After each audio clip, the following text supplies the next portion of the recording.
I will bet that every complaint in your life really represents a racket. That you have that about which you are complaining in your life because it somehow makes you right. You watch the way people use their illnesses. You watch the complaints that people have about their work, about their jobs. Most people's complaints about their work, about their jobs are a racket which enables them to avoid the domination of their job like an opportunity. See, if your job showed up like an opportunity, like the possibility of making a difference, like the possibility of making a contribution, if your job showed up like a space of freedom in which to express everything that you had, everything that you were, then you'd have to be responsible for the opportunity your job is. But as long as you can say they and it and the boss and the circumstances of your job and they don't listen, I say that that's a racket. And I'm inviting you to take a look at your complaints like a racket. The complaints about our work, for the most part, help us to avoid the domination, help us to avoid the responsibility of the opportunity which our work is. You know, I know in your relationship you're saving something. You don't give everything you got. You're saving a little bit. Because someday, the guy's going to come on the white horse. And when the guy comes on the white horse, then you're going to give everything.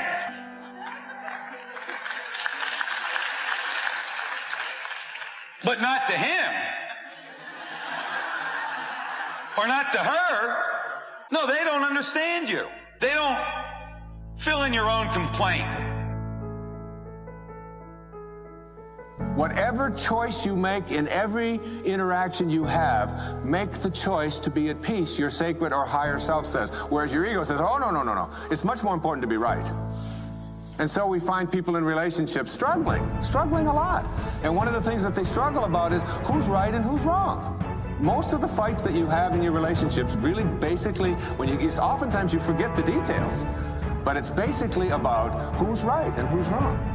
But I say that lets you off the hook. That helps you to avoid the domination of the responsibility of holding your relationship as an opportunity to express yourself fully and totally. See, if only she, fill in the blank, that's your racket. And when we get authentic about the kind of beings we are, the kind of beings that we see ourselves to be when we want to be authentic about it, is a racketeer. And the racket is whatever it is you're complaining about. You're too old. Being old's a racket. So I'm inviting you to stand in the possibility that if you want to be authentic about yourself and take an honest look, what you're going to see is a racketeer. And that's what life's about. The being of human beings leaves human beings as racketeers. We've got this racket. And like all racketeers, we expect the payoff from the racket. The racket, the payoff is we get to be right. Your racket lets you be right, or it allows you to make somebody wrong. Lots of people in their 60s are still making their parents wrong, still making their upbringing wrong. People would rather be right in their relationships than love. You know what he did? Whatever he did is more important than love.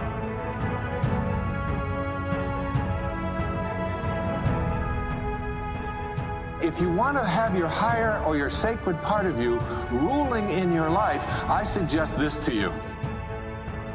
Practice being kind rather than right.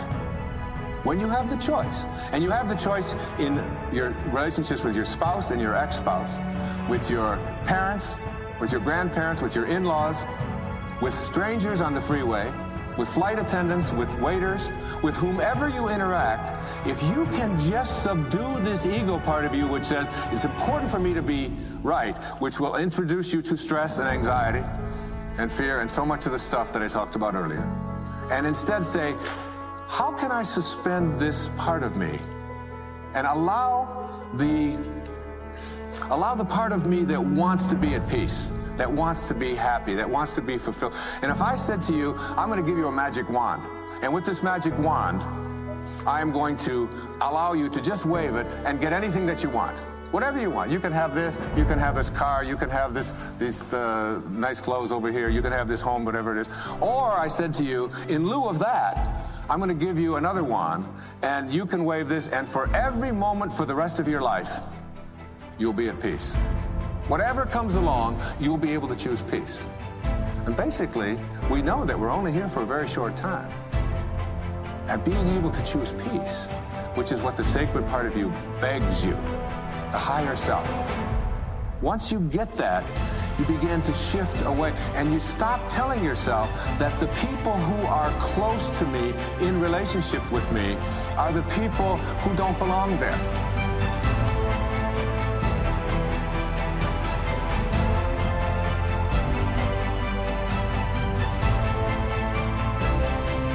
So I'm inviting you to look out from the possibility that you are a racketeer, that your relationships, that your work, your job, the things in your life are really about getting these payoffs.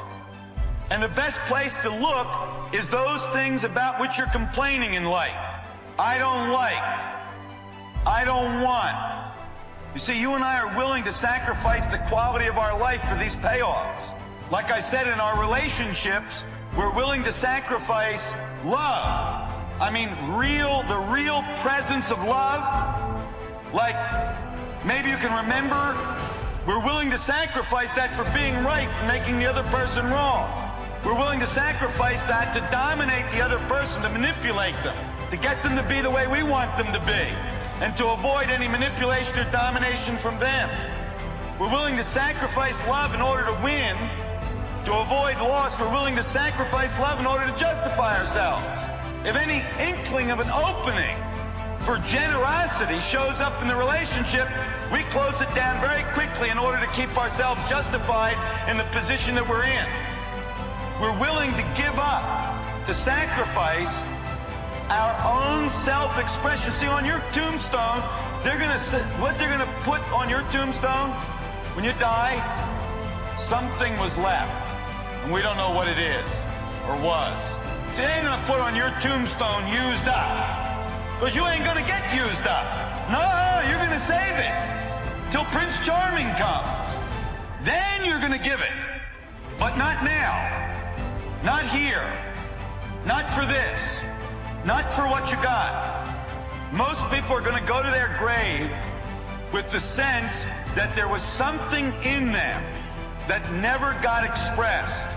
That there was something there, something of real value, something that could make a difference, something that could have been a contribution, that just never got expressed, and most of us are going to go to our grave like that. Because you see, we're willing to sacrifice being used. I don't mean being used like I was speaking about before. I mean being used by being used, I mean using ourselves. Most of us are willing to sacrifice our own full self-expression for the avoidance of responsibility, to avoid the domination of taking on life like an opportunity. Most people are happy to give up their happiness. People don't have any problem sacrificing their happiness, not as long as they can be right. See, I say any place in your life where you are unhappy, I'll bet that right there you're being right, or making somebody or something else wrong. You've exchanged your own happiness for being right or making somebody or something else wrong. Okay.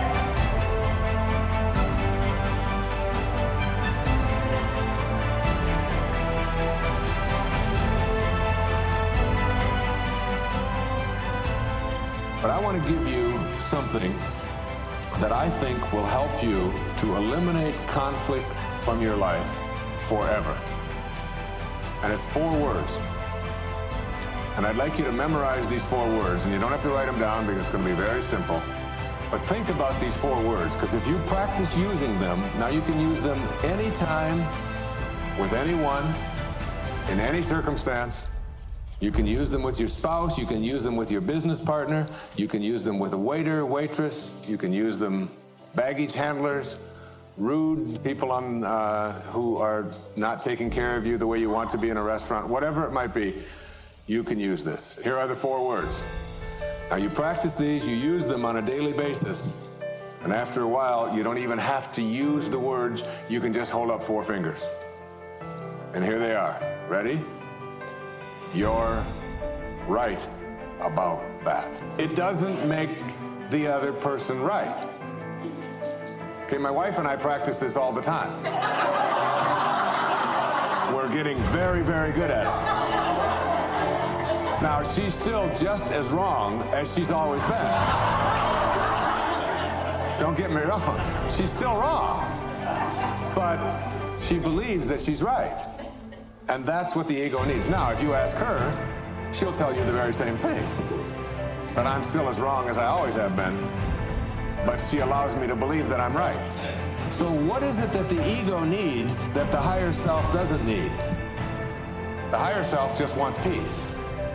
The ego, the part of us that believes that we're separate from each other, from God, from our environment, this part of us that dominates our lives wants something else. It wants to be right. So you let people believe that they are. It doesn't make them right. It just gives them the opportunity to believe that they're right. And it saves so much conflict in your life. Now, a lot of times my wife and I will just hold up 4 fingers. She'll say something, and rather than speaking, I'll just go like this and hold the 4 fingers up. And she says, you know, I really hate it when you do that. And I say, honey, you're right about that. When you don't allow yourself to let your ego rule, and instead you shift into a state in which you just allow people to believe that they're right. And I talked on that show on CNN about the 4 words that will end all conflict. And I got hundreds of pieces of mail about just that and how much it has helped people in their relationships. Just by simply stopping yourself before you're about to respond, asking yourself, do I want conflict or do I want peace? And then letting the person know that they're right. You're right about that. It's so easy. It's so sweet. And it doesn't have to be something that you do disrespectfully. It doesn't have to be a gimmick. You can use variations on the theme. I've never considered that before. You know, you're making a good point. I acknowledge what you're saying. But you have to free yourself from this need to make somebody else wrong.